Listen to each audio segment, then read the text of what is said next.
Start చేసింది.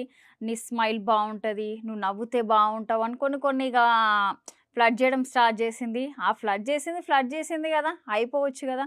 మళ్ళా demon Pawan దగ్గరకొచ్చి సో, కళ్యాణకి అంట పులిహోర ఉందంట. సో, ఆ పులిహోర నాకిస్తే నేను 2 ఇడ్లీ నీకిస్తా అని ఫ్లర్టింగ్ స్టార్ట్ చేయడం జరిగింది. సో, అలా ఎట్లైనా రీతు చౌదరి ఫ్లర్టింగ్ ఎలా ఉంటది మామూలుగుండదు గదా! మరి ఫ్లర్ట్ అయిండు కాబట్టి పులిహోర ఇవ్వడం జరిగింది. తను ఇడ్లీ ఇవ్వడం జరిగింది.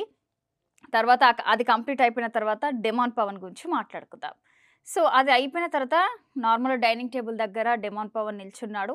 ఇడ్లీ తినిపిస్తుంది. ఇడ్లీ తినిపిస్తుంటే కళ్యాణ్ పక్క నుంచి ఎళ్ళిపోతుంటే, కళ్యాణ్ అలా చూసుకుంటూ డెమాన్ పవన్‌కి తినిపిస్తుంది.